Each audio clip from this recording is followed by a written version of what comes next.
Remember what the Fed's been doing for the past 14 months. They've been raising interest rates. Yeah, we know that. But they've also been reducing their balance sheet. I run into people all the time. They bang the table. Hey, the Fed's got to stop printing money. They're printing too much money. They've been burning money. They've been reducing the base money supply for over a year, about a year and a half. Well, now, okay, so the base money supply is coming down. Rates are coming up. But what does it mean if $1 trillion worth of bonds show up and the banks delivering the bonds say, give us the cash? Where does the cash come from? The Fed prints it. So now you're going to expand base money by perhaps $1 trillion or more at a time when you've been pretending to reduce base money. So this completely blows up their monetary tightening. Okay, they're not cutting interest rates. That we'll see what happens there, but they are increasing the money supply by, again, estimate upwards of $1 trillion. So what happened to your inflation fighting? What happened to your monetary tightening? And they just want to pretend. I mean, you do have to be expert to understand all these mechanics, but they're not that hard to explain. I mean, you can just say it in plain English, which is what we're doing. But from a policy point of view, it completely blows up their monetary tightening. The universe of people who really understand this, certain lawyers, certain regulators, certain analysts, just experts, because that's what they do, is pretty small.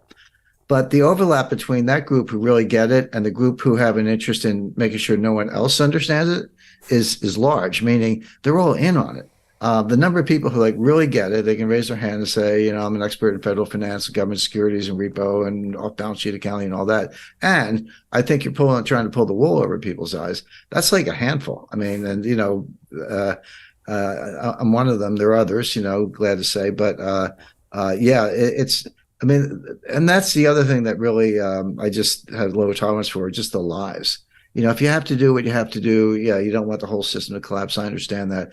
But you can be honest with people about it. One thing I really like about Britain is the British are really good at stepping up. They resign. If you've done very badly, you're a minister or head of something and just things go badly on your watch, even if it arguably wasn't from, they resign. So I'll just resign. And Japanese do too. And someone takes their place. In America, we act like nothing's wrong. Nobody resigns. Nobody takes responsibility.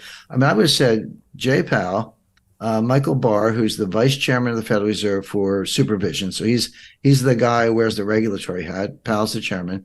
And Mary Daly, who's the president of the Federal Reserve Bank of San Francisco. Why haven't all three of them resigned or been fired? This was not arcane, but this was simple. These were 97% uninsured deposits ready to run out the door with massive bond losses. They were in 30-year bonds, 10-year notes to 30-year bonds. It wasn't like you had treasury bills. So you can always sell a treasury bill and maybe take a little hickey, but not really.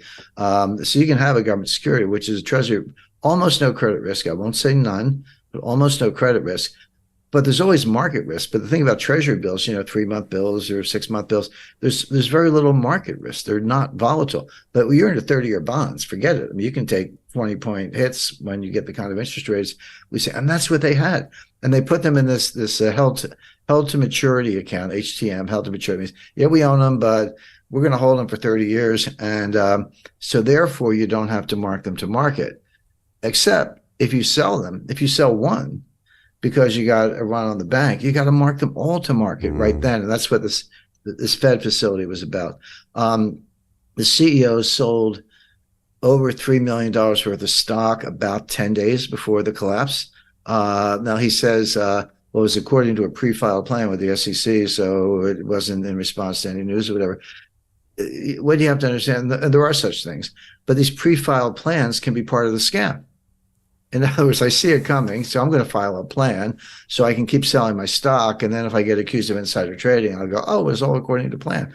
Well, who's to say that the plan wasn't part of the scam? And that's the kind of stuff that was going on. The CFO sold a lot of stock.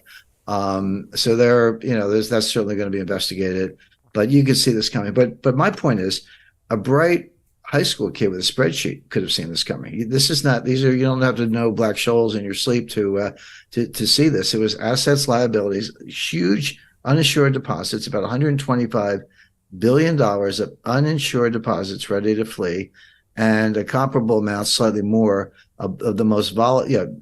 Government securities, okay, but extremely volatile, not that liquid in a crisis. That's all you had to look at. So where were the regulators? Where were the supervisors? And they said well, we sent them a bunch of letters, and they tried out the letters as if that it was exculpatory in terms of their regulatory incompetence. It wasn't. If anything, it made it worse because like, oh, okay, you actually knew about it and didn't do anything. It'd be one thing if you never went over and knocked on the door, but you did. You saw something extremely risky. You sent them a letter and then didn't do anything. It's amazing how Washington works. Mary Daly, I mentioned her. She's president of the Federal Reserve Bank of San Francisco. She was on the short list to be nominated to the Board of Governors in Washington to fill the seat that Lael Brainerd left. Lael Brainerd was member of the Board of Governors. I believe she was vice chairman, but she left to go to the White House in the National Economic Council. She really is smart. She's a big brain. She knows what she's talking about. Very few of them do, but she's one of them. But she goes to the White House, but that's an audition for Secretary of the Treasury because they're going to throw Yellen under the bus. Yellen knows nothing. If Yellen were on this call right now, she wouldn't know anything we're talking about. When she was chairman of the Fed, I said she was incompetent, and I was right. And then she became Secretary of the Treasury. She's a statistics geek from Berkeley. She's got a big brain. I'll give her credit on IQ points. So what? That's not the same as common sense or working knowledge or knowing how the street works. She's never worked, outside of government in her entire life. I don't care what your resume is. If you've never run a business, met a payroll, negotiated a purchase sale agreement, kept your morale up with negative cash flow. If you've never done any of those things, you don't know what it's like to be in the real world of the economy. She doesn't, but her specialty as an economist was labor economics.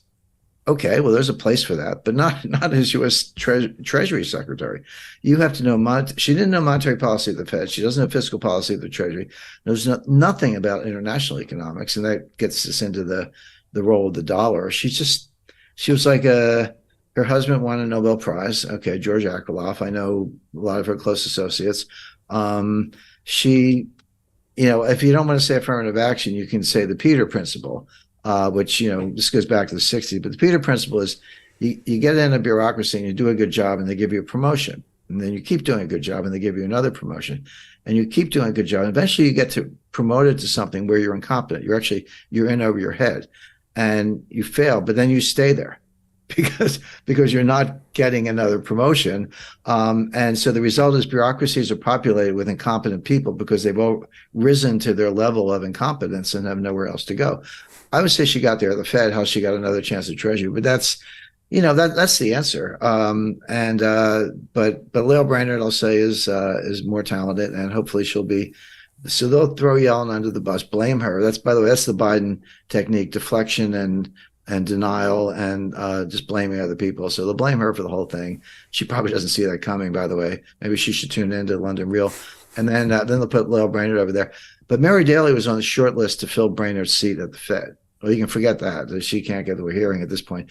But she was running around on, climate change, social justice, George Floyd, BLM. And again, free country, you want to express a view, be my guest, but not as chief regulator of Silicon Valley Bank.